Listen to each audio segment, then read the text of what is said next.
Welcome back to another edition of the Gabagools Podcast. I'm your host, Jeff. Episode 23, a special one. We're talking home run derby, but without any further introductions, we have Richie Fourbags back on the pod and Cuzzo Dan. How we feeling, boys? Feeling lovely, feeling right. Number 23, the Jordan episode, huh? Big time. All right, there's some expectations now around this. My goodness, the 23rd episode. Betcha. Boys are killing it. And most people, they give up after one. So I think we already accomplished one goal. Now it's just getting more views. So, like, subscribe, unlike. There we go. Start plugging it. Gotta plug it. If you go to your barber, if you go to your, your guy who cuts your lawn, whoever needs to just, rate, subscribe. I like that idea. Actually, Jeff was just saying that he's going to run through the quad naked if we get more than 10 viewers. So, I mean, hey. There we go. We're bordering it. We have 9, and 3 of them usually on the podcast alone. So, is it a customary, Dan? I think you're supposed to give us something here. Oh, the weather. That's right. You know what? You were throwing me off there. Number 23. So, in the Midwest. Not necessarily a heat wave, but these last, yesterday and today, no bueno, as they would say in Espanol. It's a hot one out there today. 90 degrees, could approach just over 90 degrees. It's humid out there, gentlemen. I was just outside for a quick second, and let me tell you something. I will be inside the whole day. I got the dog to get outside real quick, so that's great, but this is going to be one of those days where, I've got the blinds open, got the light on so you guys can see me. Once this podcast is done, we're going to go into darkness. It's going to be I'm trying to think of a good darkness reference. The Stranger Things in that weird kind of that other, that realm, whatever, real dark and spooky, right? That's how it's going to be. Yeah, the Upside Down. There you go. I couldn't think of it because my brain's upside down. But that's what it's going to be like. Once we're done, blinds are getting closed, lights are going off, the AC is cranking. So we're just going to try to keep all that cool air inside. I think tomorrow's going to be a little bit better, but it's not good, guys. It's not good. No, I can admit it is. Cranking. Yeah, no kidding. Jerk off jokes. Anyway, no, I can admit it is pretty warm out there. I did take Emmy on the little walk ski this morning, just to kill some time in between meetings. And it was moist. By the time I got back, I was wearing a gray shirt, and it was a dark gray shirt with how hot it is over here. And then, of course, get all cleaned up for the podcast, put on some nice clean socks. We get a package out front, because we've had terrible storms. Our floor mat was all wet. Didn't really think it through. Walked out there in my socks also all wet. So my probably least favorite thing. We could add that for a top 4 Mount Rushmore one podcast, or just least favorite. Least favorite? Okay, hang on. Socks. Yeah. Wet socks. I'm going to go ahead and add one just because you mentioned it, and this is just right off the top. Pooping after you got out of the shower in the morning. That is upsetting. Yeah, that starts your day. That's a waste of time.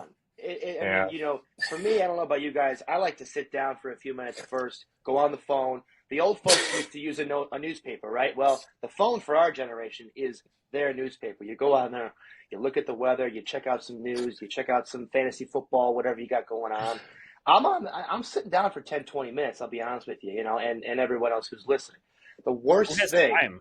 Who the hell has that time? Anyway, go on. I give myself enough time in the morning to do what I need to do. All right, I got a routine. Then you hop in the shower, right? Worst thing to do is get out of the shower and then be like, oh dear, bubble guts. Now I got to go back on the toilet. This is going to be the clips. Yeah, these are getting clipped 100%. My God, bubble guts. I've never heard that terminology before. Oh yeah. Yeah. Sponsored by Dan's Tacos. Yeah, Dan's Tacos. El Burrito, give me the plug. Yeah, no, that's adding one more before we kind of similar, but when you get out of a pool too, and you have a gut rut, and you have to shit after you're all wet after a pool. That's another one. I like that one. We'll have to save it. We'll have to come back to those, but my goodness. But enough pooping and different things on this podcast to start us off. Now we sound like ESPN 1000 in the afternoon when there's no sports on. But I digress. So jumping in, we do have the home run derby today. Honestly, one of my favorite skills challenges or just overall event for an all-star game. I know we've talked about it before, just how bad the Pro Bowl is and NBA, it's kind of weirdly weak. So we all get excited about the all-star game and home run derby. I'll start it off with you, Rich. What is one memory you have from the home run derby that just sticks out right away for you? Right away is going to be like 2005 Comerica Park, and it's Bobby Abreu just going 532 feet to right field. I was in fifth grade at the time, so it was a real core memory for me. And then I think at that point I had kind of fallen in love with the home run derby. It's just so electric, right? It brings so much goddamn energy, and it's not like as you're talking about the NBA All-Star Game where they're really just kind of dicking it, and again with the Pro Bowl we're dicking it because they don't want to get hurt. Like, these guys are putting in absolute effort, because if you don't swing that bat, like, you don't want to walk away with no home runs, right? Like, you want to put on a show for the fans, and it's just I think it's one of the greatest spectacles. Yeah, well, I guess I'll jump in after Richie real quick. Yes, please. Memories of the home run derby. I guess I mean, for me, they don't all stick out, but I guess the two most memorable ones, or the ones I've seen maybe the most, have been a lot of clips from Sosa's when he won in 2000, and Josh Hamilton's a few years back when he was rocking and rolling, and he made. When he was doing his thing back then, he was pretty much like the best player in the game for a couple of years. So those two for me kind of stick out. Yeah. Jumping into mine, I mean, obviously, if I had to pick a year, it'd be 1995, because that's Frank Thomas won that year. So you got to go with my eyes roll. Of course, Jeff picks the Sox. Right, he'd be right in it. Yeah, the one Sox player that's ever won the frickin' Derby, and that's the one he picks. Yeah, and you picked Corky McGee, the guy who can't even get recognized at Wrigley Field anymore by his team. So, well, that's not that's ownership issue. That's ownership. All right, okay, all right, Big Skirt. All right, continue. Yep. Anyway, yeah, back-to-back MVPs that the following year too, so that was kind of cool. But yeah, obviously, he went against some good players too. He went against Albert Bell. He went against Mo Vaughn, Manny Ramirez. Sammy Sosa was in that one. He only hit two home runs. It's funny. I thought you were talking about the home run derby. I didn't think we were bringing up MVPs.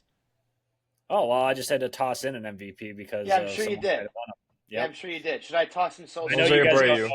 I know you don't know many. 2020. Yep. Fuck out of here. Yeah, it's okay. When's the last Cubs, MVP? Chris Bryant. Yep. Go fuck yourself. Yep. yeah, buddy. Yeah.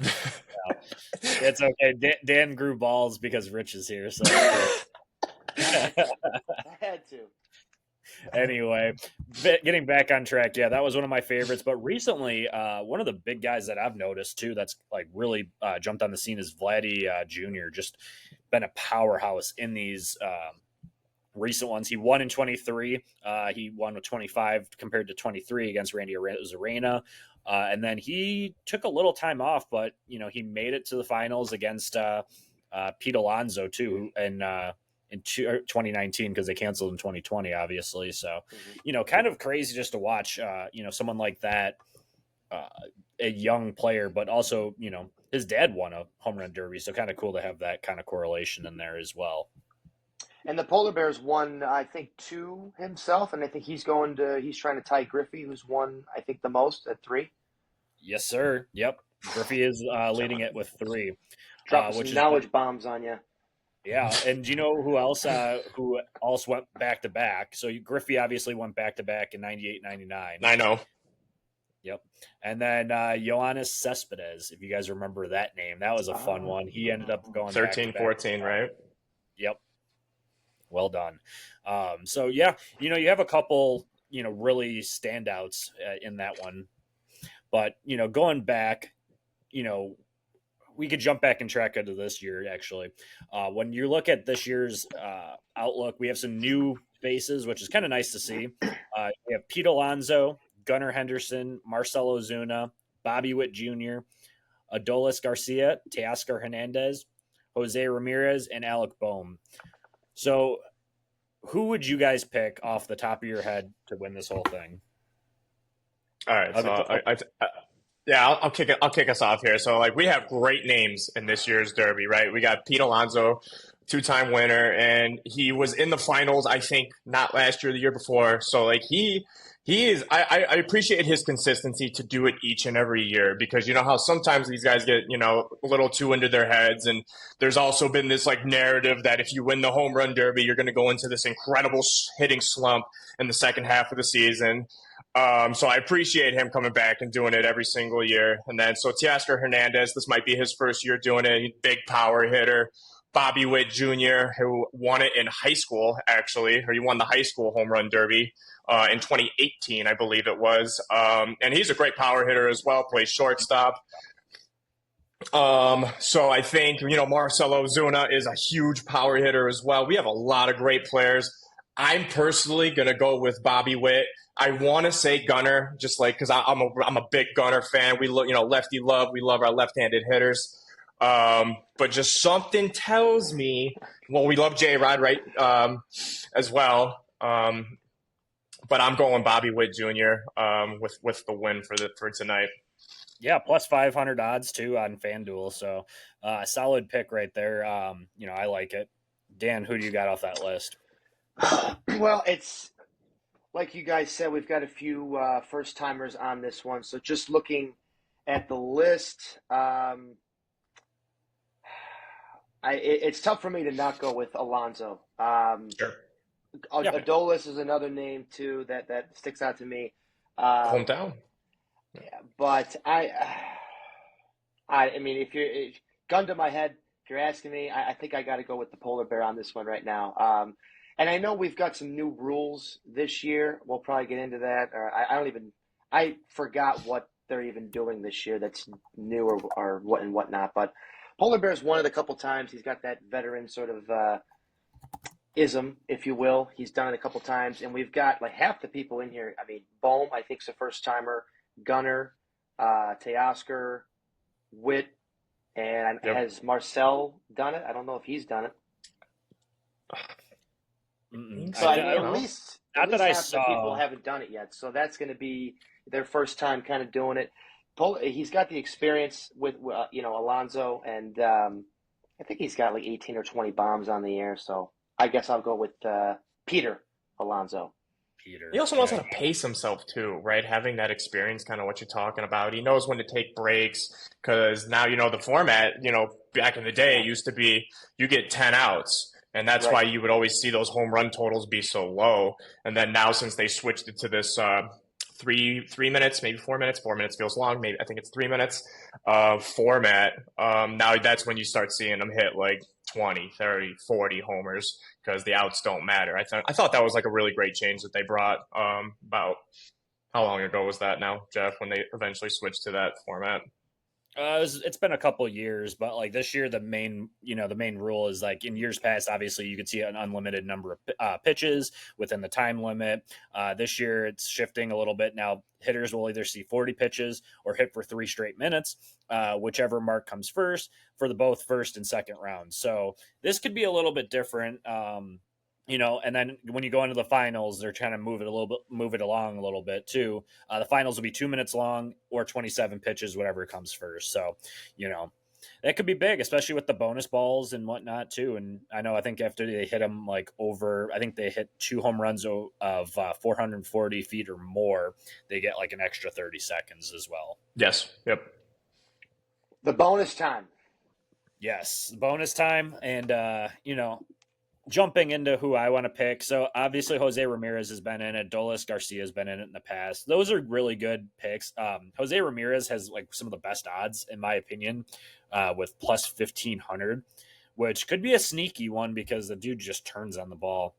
But in previous years, he's had to go against Juan Soto, so that was kind of he won that year, so he was going to lose. He that. gassed out. I remember that year. Yeah, Adolis and he's gassed just out. such a big guy, and he just puts so much. Oh, he's huge. He's jacked as fuck. Oh yeah, he's one of my. He's just so big, and we talked about him on the podcast enough, just how good and underrated player he is, just because of the market he plays in. But if I'm picking anybody, I'm going with the plus 400 odds with Marcell Ozuna. He's having almost a triple crown year for the Atlanta Braves, and he's kind of being the one that's carrying him with Acuna out. So Marcell would be my pick, just as a dark horse. But I would not be shocked if we see Gunnar make it or Witt. Yeah. Interesting. Well, you know what? I mean, J-Ram I like. I just think he's too small to win this. Personally, he's not that big. I mean, the polar bear's what, 6'4"? He's a big. That's a legit big guy. Have you seen Adolis Garcia? That guy's. I mean, come on, that's a big guy. J-Ram's not a big guy. That's a small guy. I mean, is he even 6 feet? A tiny guy with a lot of power, though. Witt's good. Don't get me wrong, but you like him. You like him big, Dan? Yeah, I like a little bit. I like a little girth. I like a little thickness. I like a little. He likes to really wrap around. What can I say? I mean, come on now. But yeah, I mean, it's going to be nice to see a little bit change in pace too, because I feel like the last couple of years it's just been so rushed where these guys are gassed out by the end of the first. Because I know like Luis Robert last year had like pretty good first 2 rounds, and then when he got into the semis, he was just done.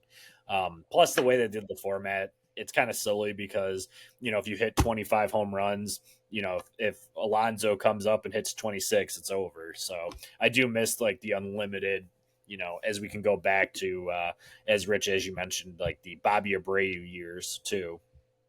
So I think what makes real quick, I think what makes that that year especially was that 2005 year is that nobody had seen somebody hit that many home runs in one round. So I think in his first round, we pull it up here. In his first round, he hit 24 home runs. And at that time, that was just unprecedented. You're not seeing those type of home runs out of a one round because of the amount of outs that they had to work with. And then I think that's what also equally makes, and you called it out earlier, Josh Hamilton's 2008 also special. Because that was, I believe, at Yankee Stadium, last year of Yankee Stadium, and he was just hitting fucking moonshots into the third fucking deck. And that was just an amazing derby to be watching. And then, like Josh Hamilton's career, very interesting career. Just side note, had a lot of addiction problems prior to. He was the number 1 pick at one point in the draft. Had a lot of addiction problems, couldn't get his shit together. And then eventually was able to kind of mull it together in 07, had that year in 08, and then I believe in 9 and 10 was in the conversation for MVPs. And then I think he shortly kind of washed out after that. But just an interesting player, a little side note. Yeah, and then did he win an MVP, do we know? I know that's kind of bad. I want to say he might have. I could be wrong on that, but I know he had a year or two where he hit 350. I remember for fantasy purposes, that's when I was starting to kind of dabble in the baseball realm. And I remember he was always a top pick. And then, after, I think, didn't he get caught with roids too? Or was it just another drug issue? It was probably just some other drug. I don't remember the roids. I could be wrong, though. I don't remember that. But, yeah, I just remember him falling off hard. I think he got hurt, and then he just never really bounced back. But what's funny about that year, too, that you're talking about, he didn't even win that derby. No, he didn't. It was Justin Morneau, who your 06 MVP, which Morneau is a great player. And good call, Josh Hamilton, MVP 2010. There you go. Yep, that sounds about right. Yeah, and you know what? One of my memories, and I don't know if it's because of the this is kind of going to the All-Star game too, but it was that 2002 home run derby. It was Milwaukee. You had Jason Giambi, and I'm pretty sure he won against Sosa. He won. Yep. Giambi ended up pulling it out. But that was a unique All-Star game because both teams were actually playing pretty hard. Went to extra innings. They ran out of pitchers, and I think it was Bud Selig at the time went down and said, "Nope, we're done. No more extra innings." So, and I believe that's Miller Park. That's when Torrey Hunter robbed Bonds of his homer, right? Yep. Oh yeah, I love going back and watching some of those old clips of this, like how they did it. But you know what's funny about Bonds, and I don't know if I'd have to really fact check too, but he only won one, and I think he only competed in the one, and that was '96. Now that's a crime. Yeah, Dude should have been in like 20. He was a hated man, though. Yeah. I mean, you go back and just look at some of these too. It's like, okay, you had even recently, we've had so many talented players. Like Shohei has done it, Judge has done it. It's kind of like the dunk contest for the NBA, where you want to have the star power to do it, but like it was mentioned earlier, you don't want to run. Like a lot of these players either run out of gas, get hurt, lose their swing because they're swinging so hard, so it throws off their timing for when they come back after the All-Star break. Very true. But looking at my list here too, so obviously some of the back-to-back winners too was Griffey in '98 and '99, and that just shows too how good he was. And that's not even just saying because he won a home run derby, but being able to be so flexible to come back year in and year out and still keep on a great pace of I want to say, didn't he win an MVP those couple of years too? That would be some fact checking to do there, Buster Olney.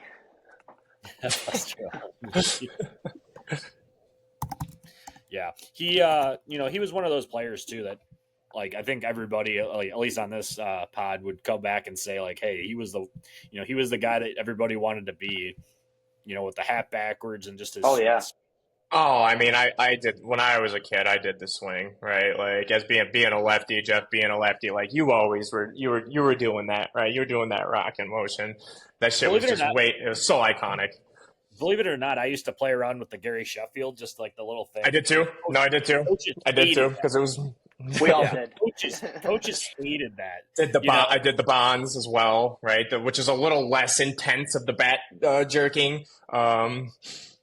My favorite was the high leg kick. If you did a nice high leg kick too, just really drive the hell out of the ball. And it was always funny because if I hit a lot of ground balls really hard, it would hit the second baseman in the chest. And typically the second baseman, and I'm making fun of myself here, but I played second base, but a lot of the other team's second basemen weren't that good, so it would ricochet off their chest and it'd be And it was always a lower tier player. They always put the shitty players in second base and right field. Second, right field. I was just to say, second, right field, maybe left, but you can't afford any other position to be putting those players at. Or it was people who their dad used to cry about it and be like, "Oh, he's playing right field. Why don't you put him in the infield?" So then I just volunteer to be like, "Yeah, I'll go play right field and catch 3 balls all game and just kind of eat sunflower seeds." Literally, it's a chill day. It's a chill day in right field. It's a chill day in right field, especially if it's a little cold here in the Midwest. But yeah. So, getting back on track, Dan, what's one of the, who could you say, I don't even know where I'm going with this one. I don't know. Do you have anything on the home run derby that you want to bring up? Yeah. Well, I guess just to touch back on the Hamilton one real quick, just 2 quick things. I think he had 28 homers in the first round, which was a huge round. And at one point he had 13 homers on 13 consecutive swings, which is pretty fucking nuts. And then Stanton, our buddy, he used to go by Mike. Now he goes back by Giancarlo Stanton. Gotta love that. Giancarlo. Hate it. 2016. I forget if this was at Petco Park or not, but he had 20 of the hardest hit balls in the entire contest, 10 of the longest hit, and 18 of the 19 longest hit. So basically it was the Stanton home run derby. When you see a guy like that, I mean, I know he lost a couple pounds, I think, to try to stay healthy this year, and I think that's helped him a little bit. But when you see a guy like that who's that big, who hits the ball with that type of exit velocity and those numbers, it's fun to watch the home run derby like that. When you get those big guys up there. No offense to the J Rams and the Bobby Witts. Gunnar Henderson's a pretty bigger guy. He could win, but again, another younger guy. And Bulmer is a fairly bigger guy too. He's had a hell of a year. So, yeah, he has. I'm excited to see what some of these kids can do. It's a young class too. With some of these kids, they've only been playing for a couple of years, or at least a couple of them. So, I think the Derby should be fun this year. Do you have the who's going to face who in the first round yet, or no? I can look that up real quick. I don't have it because I don't know if they're doing it specifically by that this year. I think they might have changed. Is that it different too? I thought I saw something. Yeah, I don't know if they're seeding it, right? Yeah, I don't know. Okay, maybe that's different too. Yeah. So little fun facts here, and this will be a little poll for you guys. Oh. Who has hit the most home runs in a single round? I actually have that. I think. So, do you want me to should I just blurt it out when we've got it, or should we give Richie Fourbags a chance? Give Richie a chance. Single round. Is it not Alonso? Not Alonso. He's third on the list with 35. It's not Alonso? No. Okay, then I don't have it. Oh, perfect. You sure someone has more than 35 in one round? Yep. All right, releasing it. It is Vlad Guerrero Jr. I was going to say it probably had to be Vladdy in the year he won it in 2019, right? Yep. And moving into that, who has hit the most home runs in a single home run derby? Oh, man. Well, that's either one of the two people we just mentioned. So it's Vladdy again with 91 in 2019. But this is a good company though. So he's up there. You got Julio Rodriguez in 2022 who hit 81. Pistol Pete Alonso here. We're gonna steal that nickname. 74. Giancarlo Stanton 61 in 2016. Jock Peterson in 2019 hit 60. Trey Mancini 59 in 21. Alonso again with 57 in 2019. Your boy Schwarber with 55 in 2018. Soto lost to Harper. Yeah. Yep. Soto hit 53 in 22, and then Judge hit 47 in 2017. Did you say Trey Mancini?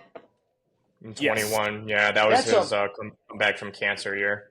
That's a blip on the radar. Okay, good for him with the whole cancer thing and everything. Yep. But it's like, fuck this guy. How the hell did that even happen? That should have because he was coming back and they wanted it to be a feel good story. He wanted to participate. And he did really well. I mean, but theoretically, he shouldn't have probably been in it. But he did his part. Yeah, he kind of peaked after that. That was like his big moment. He was having a decent year too. I think he made the All-Star game not just because he had cancer, but like he was actually playing really well. But he's like the oddball on the list. I mean, when you look at it, all these guys have either won or come close to it. But, going back over the years, you go back and you look and you're like, Abreu hitting all those home runs back in 05 or Hamilton. And it's just like, you remember watching them. And now it's like, I don't know if it's the format difference or what, but like they're not even on these lists, which is wild. Well, I think that's why they moved to that time frame limit, because they were like, we need more production. We need more balls going into stands. We need fans engaged. Not that they weren't selling out every home run derby, but, or do you want to, for a home run derby, do you want to put 40 balls in the stands or do you want to put 300? I think so. I think that went into part of it. And I think now they're kind of like, all right, this is kind of getting ridiculous, insane. We're burning people out with these time limits. And that's interesting now that it's going to be, 40 pitches or 4 minutes? Yeah. So we're saying over 3 minutes. So we're saying that you're getting 40 pitches, so you can't go over 40 homers in a round now. Right? Yeah, exactly. Right? So now they're bringing it back down, and I think they're just playing with it, right? They're trying to find the best, I think, format. Because I think maybe players were bitching about getting hurt, fatiguing too much, and I think that could have been what led to this decision. Yeah, and that, what that means too is we might end up with some of these big name players coming back and doing it now that we're seeing it. But I do like the new crop of players going in there, because you don't want to go into the year with some of these guys. Like if you go back to years like 2011 through like 2014, the guys that were just in there were just horrific. And if you look at how many they were hitting per round, it was awful. Like you're talking like under 10. Yeah. So, and some of these names too, like Gary Sanchez was in it, Miguel Sano, Bellinger, that's a good one, by Mike Moustakas. Like, you guys couldn't get any better. Justin Bohr. There you go. Yeah. Oh. Like, no wonder why Aaron Judge won. He won with 11 in the final round because he faced Sano. Justin Bohr, I tell you, that guy probably is already out of the league, and he's probably running around in parts of Italy where they have wild boar running around, and they probably have the people out there trying to shoot this guy to go eat him. He's a big guy. Is that what runs around in Italy? Well, they've got wild boars. They've got boars out there, my friend. They eat wild boar. Oh, there you go. That's another fact for you. Now you know. Did you know that? Yeah. But, going into it, we'll move on to the All-Star game. I do miss one thing. We'll keep it brief on that, but the one thing I miss about the All-Star game is when it meant something, when it was home field advantage. Yeah. I enjoyed it because American League usually won. Not that the Sox were every year, fucking year they won. Yeah. And I think that was funny because I remember this like no other too. It was like 2015 or 2016 when the Cubs were making that run. They had like the best record in baseball at the All-Star break. And I think the American League snuck it out. And I remember hearing all the callers all over Facebook and Twitter and everything, and just bitching about how why should the American League get home field advantage when we have the best record? It's like, stop bitching. If you're a good team, it doesn't matter where you play. And it proved to be true. Right, Jeff. It sounds like you listen to a lot of Cubs radio as a Sox fan. Well, that's all they talk about in ESPN 1000. If you've ever listened to it, it's talking about Caleb Williams for a little bit. What is he going to do? What is he going to do? And then all of a sudden it goes into a half hour about Cubs talk and then bitching about the Ricketts who actually pay for their players. So, like, that's a good thing, And then they'll mention about, the Sox didn't sell out this game, It's like, who gives a shit? It doesn't matter. If we don't put good product on there, we're not going to show up. Simple concept. Yeah. Hopefully you drafted good product yesterday. Yeah, with pick 5, we can touch on that. We did grab a really nasty left-handed pitcher out of Arkansas. I was a little disappointed we didn't grab Jack. What is his name? He's the guy from Caglione, the two-way. Yes. Yeah. I was kind of upset we didn't grab him, but you know what? I will keep a stockpile of pitchers and hope for the best if 4 of them hit. That's interesting too, with because you keep bringing up on the other podcast, you got all these AA pitchers down there, and you go with another pitcher and another lefty. He's probably big too. Yeah, he's a big lefty. Throws hard. I think his name's like Hagen Smith. It is Hagen Smith, yes. Yeah, he's nasty, but I mean, we'll see what they end up doing the rest of. I don't know how they develop it, but I know. Well, I think they're following the format of the sale trade, right? So if we can draft a really good pitcher, we know he's going to hit, and we're obviously going to suck because we're the Sox. Then we can just go ahead and trade him for Yohan Moncada and then still suck. Right. I think that's obviously the Sox game plan when they're drafting. I love it. I don't have any issue with it whatsoever. But I think that's what they were going for, Dan. Yeah. Yeah. No, it's great. The good thing is that they drafted him. He already had Tommy John, so we're all set. So we're not going to have to worry about like what happened 2016 through 2019 of all the pitchers getting Tommy John. So we got that. But touching on him, he touches about 100 with his fastball. Yep. He's got a nice delivery. Good slider. Kind of similar to like Crochet, which they might trade. That's what I was thinking when I was reading that. I was like, that looks like a Garrett Crochet profile. So again, we just keep drafting lefties that have the same pitches because our scouting is so developed, right. And then we're just going to keep doing the same shit every year. Honestly, it's such a joke, and I know what you're doing, and it's not going to work. But what are you talking, Jeff? Well, we're just talking. Yeah, we're just talking here. They're so pathetic with it because they literally do draft the same type of player. He's either going to blow out his arm or he's going to be awesome, and they'll trade him in 5 years for whatever prospect. For Eloy. Yeah, that was Quintana. So. We're just saying, just in general. Yeah. Well, Rich, while we have you on, because I know Dan's perspective on it, whether they should trade Crochet and Robert. Would you trade Crochet and Robert at this point, or would you try to build around them? I think we have to trade him. I just like we're not seeing the front office is not fucking helping. For being honest here, man. Like it just seems like they want to burn this motherfucker down, and like I, it's like okay, well again, if we're gonna trade him, then we need to actually get players back, and that just doesn't seem to fucking pan out. And that's just a front office issue. I mean, we obviously hate Jerry with our whole fucking heart, and he's ruined the Bulls. He's ruined the Sox. He's willing to die ruining these two franchises, which is really disgusting, actually. well, according to some people you talk to, nobody wants to win more than Jerry. Who are those people? Where are they? Pedro Grafal was quoted saying it. And I'm like, and I just laugh. And like, that's the thing is like the last 2 years, I've barely watched any games because of the way that they've done this. And, you know, some of the moves they've made is I'm on board with it. But the problem is I have such prospect fatigue.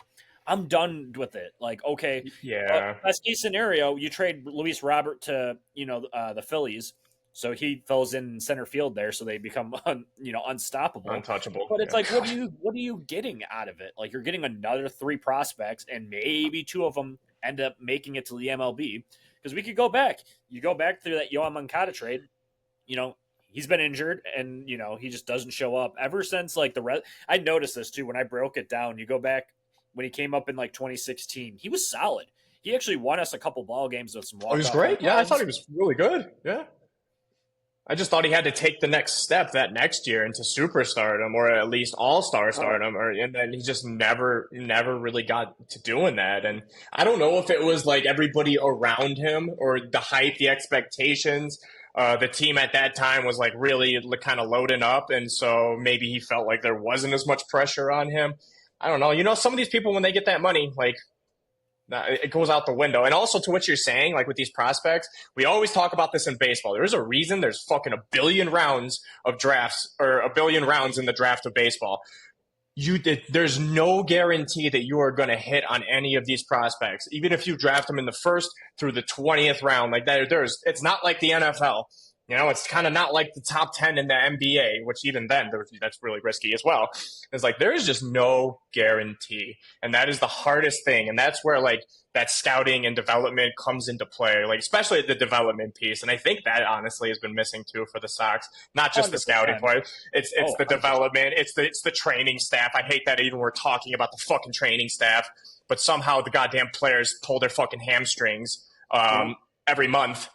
And like, how can you ever win with that? So you can't. And, and it's always the same 3 or 4 players too, like Robert, Moncada, Aloy. We already know about that. But, you just keep going through, and it is a development thing. And somebody had a nice stat out there too. And you're going to laugh at this. The last player that the Sox actually developed all the way through the system, Tim Anderson. I was gonna say it. Fuck. I was gonna say it. Yep. And then where's Tim now? Like Tim right. proved to be not a leader. He proved to be a guy who honestly he couldn't take that next step either. And then now he gets traded to the Marlins for Snickers bar, and then now gets DFA'd.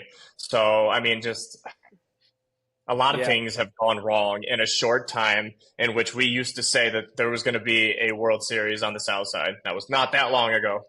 You know what's funny, though, is you bring it up, too, from that time frame, when the Cubs were good, too, from that 2015. We were talking that crosstown. We were talking a decade of, elite World Series baseball on both sides of the, and Chicago would have burned down, and it would have been awesome. Like, not really burned down, but, would have been an awesome time, the competitiveness. We might have actually gotten that fire back, because that's the thing, too, is I hear all the time, it's not a rivalry. They're not the Cardinals. Okay. You're still in the same. Dan, do you like that rivalry over the Sox? I don't. I don't give a fuck about the Cardinals. They've always just been better historically, but I don't see that as the rivalry. The rivalry's always been Cubs and Sox. I mean, my take on this is slightly different than most people. A lot of the traditionalists will say the Cardinals, and the Cardinals are maybe our biggest rival, but we're in a very special situation where you've got the Yankees and the Mets, one NL team, one AL team, and you've got the Cubs and the Sox, one NL team, one AL team. No one else has that. You've got other teams in, California. They've got their, teams over there, but as far as, we've got that interest. Well, I guess LA's got the two now, but I mean, I was going to let you finish. I was other going to than say no love for you know Mike what Trout. though?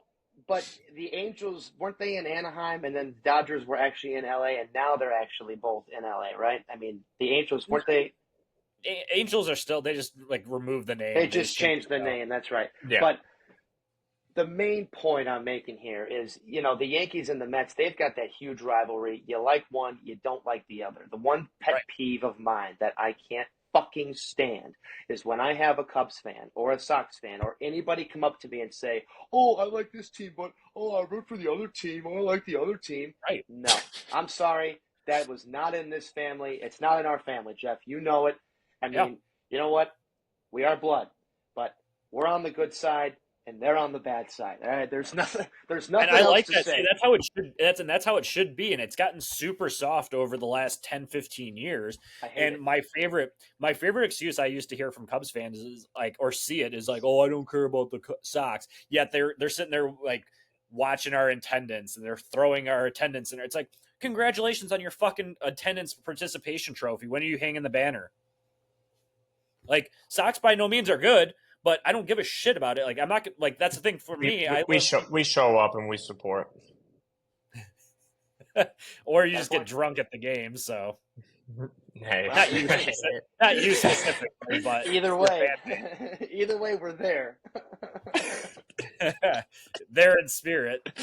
Lights are on the train, but nobody's home. But yeah, getting back on track with it, it's just like it's a rivalry, and I agree. Yeah. I hate it's a Chicago thing, it's a Chicago team. No, I'm not going to root for a Chicago team because I live here. That's why, like, when I get questioned about my sports teams, I'm like, I don't want to sit here and root for the fucking Northwestern Wildcats. Absolutely not. Absolutely not. You see, Jeff, that's where you and I differ a little bit. We've got on Dad's side of the family, we got people that went to Northwestern. That's why he likes the Wildcats, and that's kind of why I've been. That's fair. That's fair. Am I a huge Wildcat fan? I'll be honest, not huge, but there's allegiance. I like them a little bit. I respect that. But do they suck in most of the stuff they do? Yeah. I mean, their football program's gotten better. Then they had the whole Fitzgerald thing with people coming out, and that's another story. And the basketball team, I mean, they've gotten better as of recent, but yeah, I mean, come on now. They have a basketball team? Boo Booey, baby. That's who they got. Boo! They do put a beating on Purdue for whatever reason. That's their kryptonite. Yeah. What do you do? Yeah, I don't know. And that's fine too. If you have allegiance, if you had family that went to those schools, but I hate the people who are such traditionalists that like live and die by the state that they're in. It's like, okay. But I also, in the same breath, I'm going to go back and laugh because there's people who move out of out of the state, and they'll go to like Houston, and then all of a sudden they're Astros fans. I'm like, okay, no allegiance to your team. Like, even if the Sox left for Nashville, I'd still root for them. Well, we'll see, because I don't know if you're really rooting for him the last couple of years. You said you haven't gone to a lot of games, haven't been watching a lot, so, not support. It doesn't sound like support, does it, Dan? It doesn't sound like he's a real fan. The other fans don't even go to the games, so I mean, what are we going to do here? Get that trending on Twitter, #FakeFan. Faux fan. He's faux. What's funny, though, is I actually I was at Turtles a couple weeks ago after at work happy hour. That was the closest I went to that stadium since last summer. Jeez. But yeah. All right. Any closing arguments or anything closing for baseball? Yes. Not for baseball. Oh, yes. Oh, not for baseball. All right, boys. Today has been a day that you and I have both waited for 10 years now. 10 long years. I was in the Marine Corps. I was literally in the fucking Marine Corps when they stopped making this game. 10 long years, gentlemen. And that is the return of the greatest. The return of the greatest football game, period.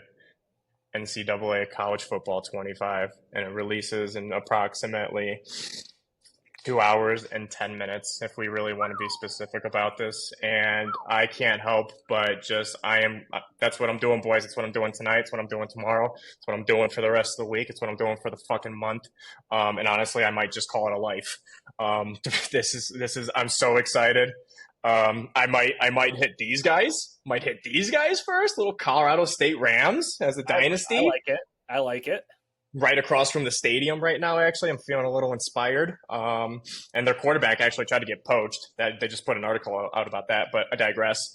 But I'll be Dan, are you in? I know Jeffrey, but Dan, are you I played the games a little back in the day. I'm not nearly as for the games as Jeffrey is, but they're good games. He was talking to me about it a couple days ago or yesterday about the game coming out. He's already got it. He's already got it pre-ordered. It's I do too, man. It's downloaded. I'm waiting for the gates to open, and then the floodgates are opening for it. Jeff, do you have a team? Or I'm assuming it's USC. You're going to be doing the same thing Jeff's doing? Or... I'll probably do a generic one with them, but I also do like what everybody else does where they take a dynasty and they try to like rebuild it with like North Texas or something. I might try to do – I do like Appalachian State though. I did pair up on our college football league. So I'm like I kind of want to do that because they do have a decent team, but I've also seen a lot of UCF with KJ Jefferson and then their running backs. Where did KJ Jefferson transfer from? Mississippi State. There we go. That's hard. It's a hard one. It's a hard one. I'm just saying that's higher order thinking right there. The novice cannot produce that type of knowledge off the top of the dome. All right. Right. Well done, Jeffrey. Thank you. Go flip. Yeah, no, it's a highly anticipated game. I fully expect the servers to crash. Yes. Yep. But I'm not playing online, so I really don't care. I'm not either. I'm gonna be balls deep in Dynasty mode and Road to Glory for a while, and I got to get good. I haven't been on the sticks like that in a while. So yeah, because this is completely different than Madden. They completely revamped it. But it's so funny. Some of the critiques that people are saying is the defense. Like it looks like there's non-existent defense, and I'm like, well, maybe they just did it to show like the different maneuvers you can do on offense. Probably to show exactly right to highlight the different types of moves that you can do, the elusiveness, the cutting, right? And so then maybe they kind of dumb down the AI defense for the trailer. I would hope they wouldn't have just completely bombed the defense, but even if they did, I don't give a fuck. I don't really give a fuck. I get the goddamn game back. All right. Yeah, some of the recruiting is pretty sick too. Like you could do some of the modes for it. Like you could send a DM to them to get them to transfer here. So you could just start filtering and they have the whole transfer portal. So it's going to be insane. Second to none. Yeah, that's great. Yeah. And we have to do a little ode to 2014's game that came out. I remember when that game was released, and I remember the players that were in there. So we're talking Oregon was one of the best. I don't remember if Mariota was in that one.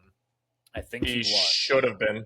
Yes. But Oregon was just a powerhouse. I mean, because obviously I played with USC a lot. That was always a team that I had to made sure I recruited defense real heavy because just how fast they were all the time. They were so fast. Their linemen were fast. And it was just one of those things you just had to constantly attack. And then, if you beat them, you ended up going to the title. And if you lost, that was it. Yep. Interesting. Nerd. Hey, why don't you go eat some more spicy tacos? I'm going to lay off those. Taco Dan. Maybe no hot sauce Tuesday. Today. Yeah, Taco Tuesday Dan. All right, boys. I think that's it for me. Anything else before we close out? It's been a pleasure, gentlemen. As always, look forward to hopping on the next one and tearing Jeffrey apart.